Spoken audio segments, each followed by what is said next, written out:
20 years of excellence. Sun International Institute of Tourism and Management.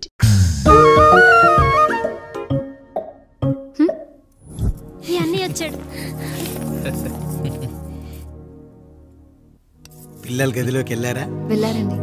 మీరెంత ఏంటి ఇంత రాత్రైనా ఇంకా పడుకోలేదా? మీరు లేనిది ఎప్పుడైనా పడుకున్నామా అన్నయ్య?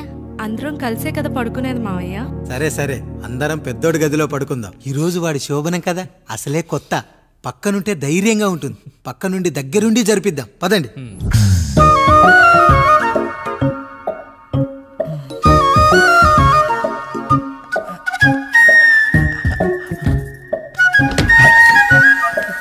కానివ్వండి రా, కానివ్వండి కానివ్వండి.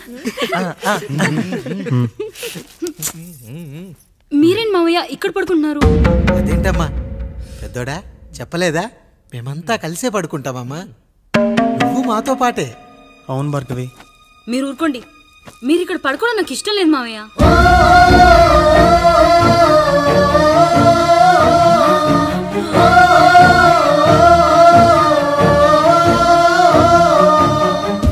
అదేంటమ్మా అలా అంటావు? ఎన్నో చూసాం, ఎన్నో చేశాం. దుక్కి దున్ని కోత కోయకుండానే ఈ విత్తనాలన్నీ మొలకొచ్చాయంటావా తల్లి? అవన్నీ నాకు తెలియదు మావయ్య. మర్యాదగా బయటికి వెళ్ళండి.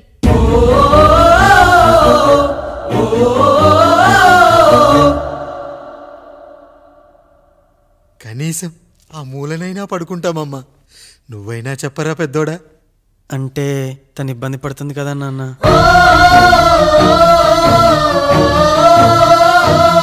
నువ్వు కూడా ఏంట్రా? పిల్లలేదో ఆశపడుతున్నారమ్మా. ఒక్కసారి ఆలోచించమ్మా. మావయ్య మీరు బయటికి వెళ్తే మేము తలుపులేస్తాం.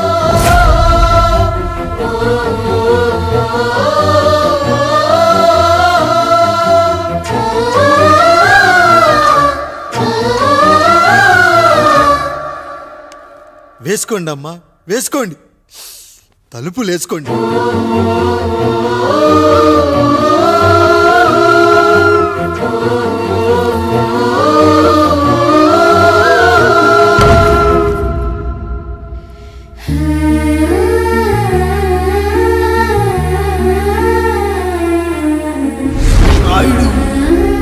బిడ్డలు జాగ్రత్త.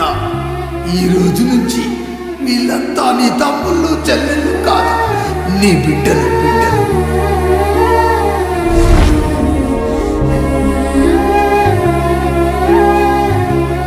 జానకి, ఏమండి? సావిత్రి, ఏమండి? లక్ష్మి, ఏమండి? మన గదిలోకి పదండి. ఇక నుంచి ఎవరి పిల్లలతో వాళ్ళ గదిలోనే పడుకోవాలి. ఇది ఈ రోజు నుంచి ఈ వంశానికి రాస్తున్న కొత్త శాసనం. అయ్యా అలా అరకండి అయ్యా. మీరు లేకుండా మేము ఎప్పుడైనా విడిగా పడుకున్నాము. అంతా కలిసే కదయ్యా పంచుకున్నాం. వెళ్ళరా వెళ్ళు. నీకు భార్య ఉంది, నీకు పడగది ఉంది. వేసుకోండి రా, మీరు వేసుకోండి. తలుపులు వేసుకోండి. మీరు కూడా ఏంటండి పిల్లలేదు? చిన్న పిల్లల వాళ్ళని ఉయ్యాల్లో ఆడించేటప్పుడు పక్కనే ఈ నాన్న కావాలి. బడికెళ్ళేటప్పుడు పక్కనే ఈ నాన్న కావాలి.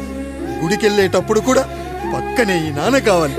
కానీ శోభనం గదిలో మాత్రం పక్కనే ఉంటానంటే బరువయ్యాను జానకి, బరువయ్యాను.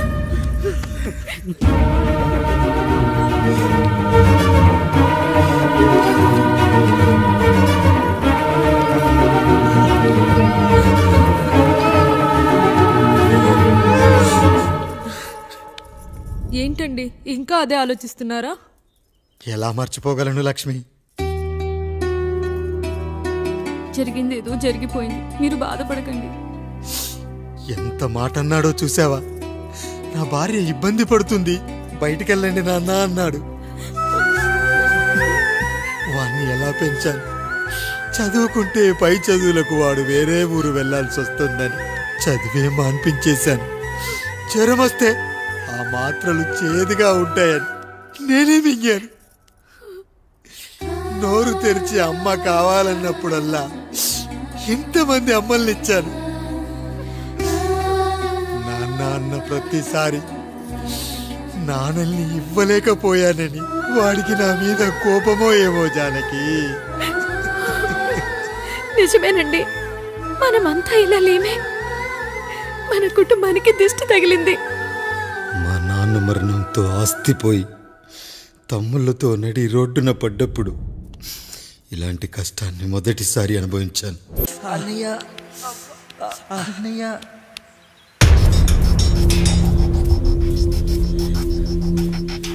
అయ్యా, ఏంట్రా రోడ్డు మీద కాలు కాలుతున్నా సరే తమ్ముళ్ళు చెప్పులు లేకుండా నడుస్తున్నారయ్యా, చెప్పులు లేకుండా నడుస్తున్నారయ్యా.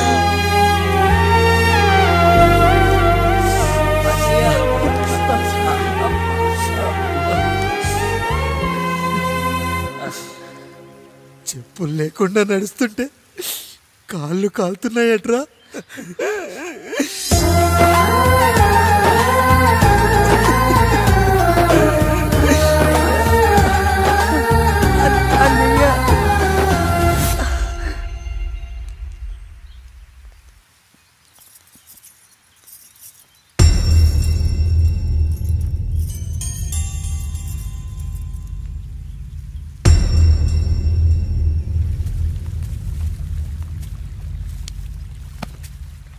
ఏరా కాముడు, అయ్యా బాధపడుతున్నావా?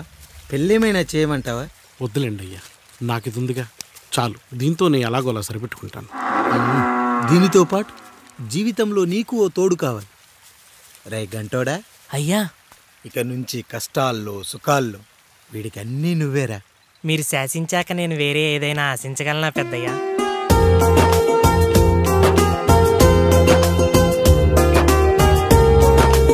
నీ గురించి కాదురా,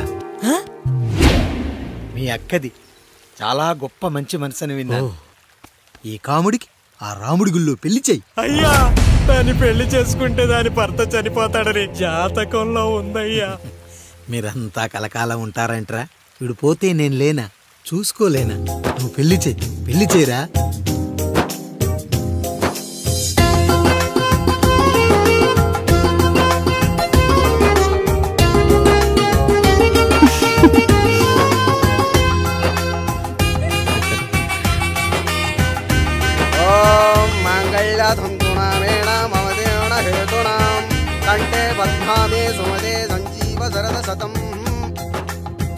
అయ్యా, ఏంట్రా? మీ చేత్తో నాకు దొంగగా జీవితాన్ని ఇచ్చారు, ఇప్పుడు ఒక భర్తగా భార్యనిచ్చారు. అదే బంగారు చేత్తో ఒక్క ముడివేసి పెట్టండి అయ్యా, మీ నీడను మేము చల్లగా ఉంటాం. రెట్టలకు పిట్టై లోలోనే దాచే అందం, మట్టలకు చెట్టై పట్టుంచే సంబంధం, చుట్టలకు పిట్టై దాచుంచే ఓ సుమగంధం, గట్టుపై తొట్టై నీరిచ్చే అనుబంధం, సిగలో చుండ్రల్లే లోతైనది బంధం, దులిపే బలమున్నా అది రాలిపోని నేటి సంబంధం. ఏంటి బుజ్జి, ఏమైంది? పండు, నీకు పెళ్లి చేసిన మరుక్షణం నీ భర్త చనిపోతాడని జాతకంలో ఉంటే ఆయన నన్ను నీకిచ్చి పెళ్లి చేశారు. నేను పోతే నా భార్య పరిస్థితి ఏంటయ్యా అని అడిగితే నేను లేనారా అన్నారు. ఆయన చేసిన త్యాగం మామూలు త్యాగం కాదు. ఒకవేళ పొరపాటున నాకేమైనా జరిగితే? అయ్యయ్యో, అంత మాట అనకండి. మీరు వేరే చెప్పాలా? మొన్నటిదాకా తమ్ముడు, ఇప్పుడు ఈ కాముడు, తర్వాత రాయుడు. ఒరేయ్ కాముడు, పెళ్ళైన దగ్గర నుంచి మీరు సరదాగా గడిపిందే లేదు. మీరిద్దరూ సరదాగా హనీమూన్కి వెళ్ళిరండి. ఏ ఊటీకో కొడైకెనాల్కో. ఇదిగో టికెట్లు. అయ్యా, మీరు దేవుడయ్యా. ఇక్కడ పనులాగకుండా నువ్వు ముందుగా వెళ్ళిరా. నువ్వు తిరిగి వచ్చిన తర్వాత పండు వెళ్తుందిరా. అయ్యా, ఒక పని మనిషిని మీరు ఇంతగా ఆదరిస్తున్నారయ్యా. నువ్వు పని మనిషి ఏంటి పండు? నీలాంటి స్త్రీమూర్తిని ప్రతి మగాడు అమ్మలా చూసుకోవాలి. ఇక నుంచి నా బిడ్డలు నిన్ను అమ్మా అని పిలుస్తారు, అమ్మలా చూసుకుంటారు. ఏమంటావు జానకి?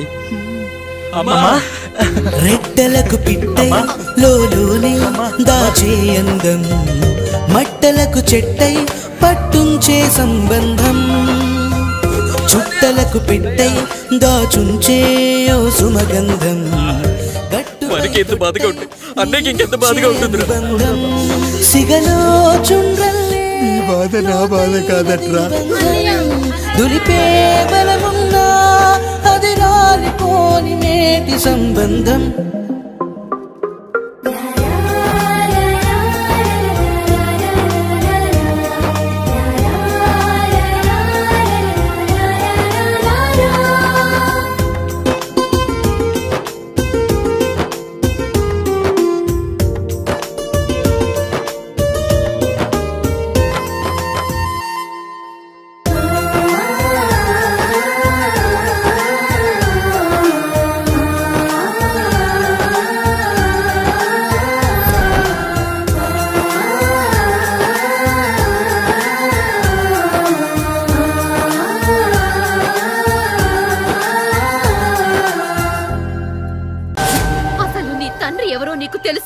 తెలుసా? ఇదిగో ఈ కాముడేరా నీ తండ్రి.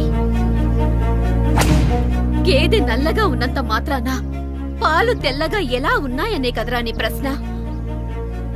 దానికి సమాధానం చెప్పాలంటే ఒక వర్షం కురిసిన రాత్రి నేను 9వ నెల బాలింతగా ఉన్నప్పుడు. పండు పండు ఇదిగో. ఏమిటండి ఇది? నిద్రలేస్తే నేను, బయటికెళ్తే గంటోడు, పక్కకెళ్తే పాలేరు, ఎప్పుడూ తిరిగే తాయారు. రోజు మమ్మల్ని చూసి చూసి బిడ్డ కూడా జిడ్డు మొహం వేసుకుని పుడతాడేమో అని భయంగా ఉంది. కడుపులో ఉన్నప్పుడు మనం ఎవరి మొహాలైతే చూస్తామో అచ్చం వారి పోలికలతోనే పుడతారంటారు. పొరపాటున నా పోలికలతో పుడితే? అదేంటి కాముడు, నీకేం తక్కువ? జుట్టు ఉండాల్సిన చోట లేకుండా అవసరం లేని చోట విపరీతంగా పెరిగిపోతుంది. మనకు పుట్టబోయే బిడ్డ గొప్ప అందగాడై ఉండాలి. ఇదిగో రోజు ఈ దేవుడి ఫోటోలు చూడు, వాళ్ళలాగే అందంగా పుడతాడు. కడుపుతో ఉన్నప్పుడు ఎవరి ఫోటో చూస్తే ఆ పోలికలతో బిడ్డ పుడతాడా? కనిపించని దేవుడి పోలికలు నా బిడ్డకెందుకు? ఈ ఊరికి దేవుడు రాయుడు. నా బిడ్డ ఆయనలాగే పుట్టాలి, ఆయనలాగే పుట్టాలి.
ఏంటి పండు ఇలా వచ్చావు? అయ్యా, తప్పు జరిగిపోయింది పెద్దయ్యా. ఏం జరిగింది? అసలే నువ్వు ఒట్టి మనిషి కూడా కాదు. ఒక్కసారి ఇటు చూడండి అయ్యా.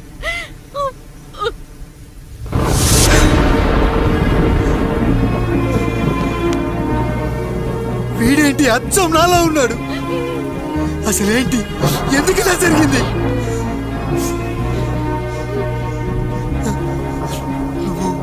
ఎప్పుడైనా చీకట్లో పంపు సైడ్ దగ్గరికి వచ్చావా? మరి అమలాపురంలో శివాలయం దగ్గర రత్నాలు నీకేమైనా అమ్మవుతుందా? పిఠాపురంలో పద్మ, రామాపురంలో లక్ష్మి, కాకినాడలో సుజాత. అయ్యో దేవుడా, అసలు ఇదంతా ఎలా జరిగింది పండు? అయ్యా, ఇదంతా కాముడి వల్లే అయ్యా, కాముడి వల్లే. కాముడా? కాముడి కుటుంబానికి నాకు ఏం గుర్తు రావట్లేదే. ఎన్నని గుర్తు పెట్టుకోగలను నేను మాత్రం? అయ్యా, అది కాదయ్యా.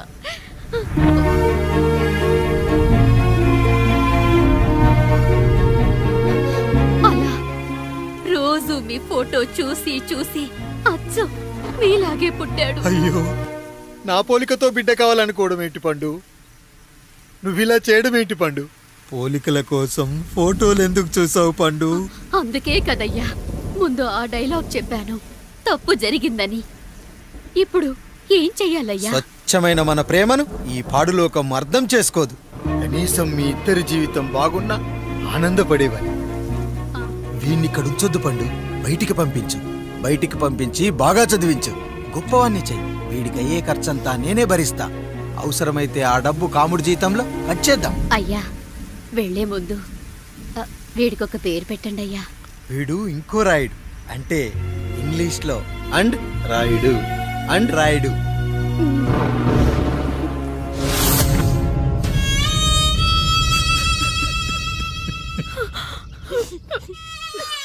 ఇది రా నీ కథ, నా గతం. నిన్ను చదివించడం కోసం ఆయన మీ నాన్న జీతంలోంచి నెలకి 3000, 4000 కోసేసిచ్చేవారు. అప్పుడు ఆయన పడిన బాధ పగవాడు కూడా పడకూడదు. చూసావారా, దేవుడు లాంటి పెద్దయ్యని అనవసరంగా అనుమానించడం ఎంత పెద్ద తప్పు చేశావో అర్థమైందా?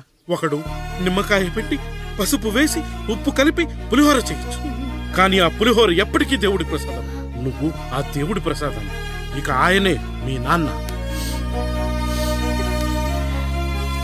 చూసావా అమ్మా, ఈ రోజు నుంచి నాకు 3 అమ్మలు 2 నాన్నలు. నీకు మాత్రం ఒక్కడే భర్త, నాన్నకు మాత్రం ఒక్కటే భార్య. మా నాయనే. అయ్యా, బిడ్డను ఒక్కసారి ఎత్తుకొని తిప్పండి అయ్యా. బాబు, నాన్న,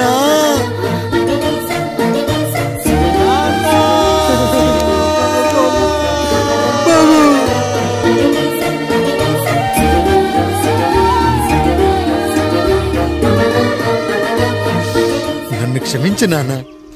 ఇప్పటికైనా నిజం అర్థం చేసుకున్నావు. అది నాకు చాలురా, చాలు. చాలదు నాన్న, నిన్ను ఏలెత్తి చూపిన జనంతో చెయ్యెత్తి దండం పెట్టించాలి. అన్నయ్య కంటే ఆస్తు ముఖ్యమనుకున్న మన కుటుంబానికి గుణపాఠం నేర్పించాలి. ఇక నాకు వదిలే నాన్న, నేను చూసుకుంటా.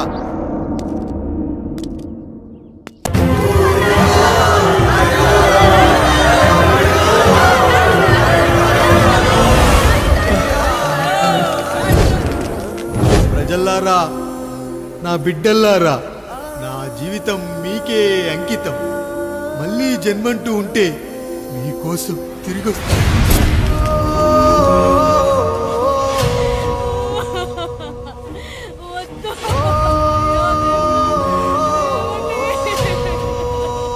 వద్దయ్యా, వద్దు, వద్దయ్యా, వద్దయ్యా.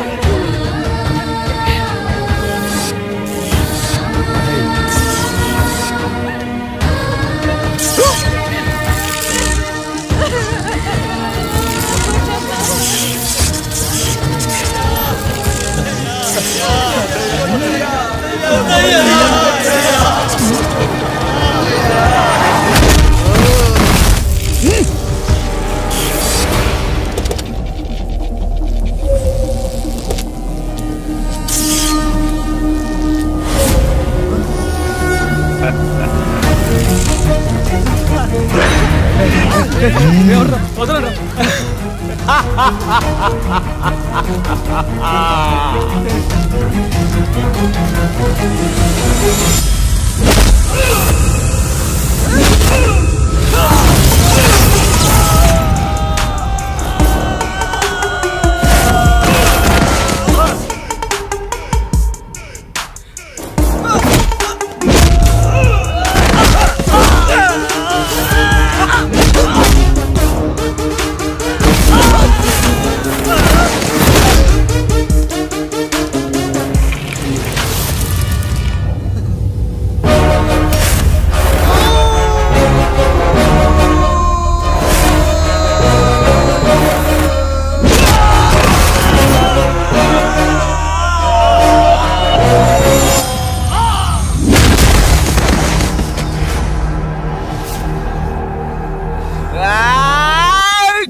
కష్టం వస్తే ఒక్కసారి నాన్న అని పిలవరా, ఆ సమాధిలోంచైనా లేచొస్తా.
Shia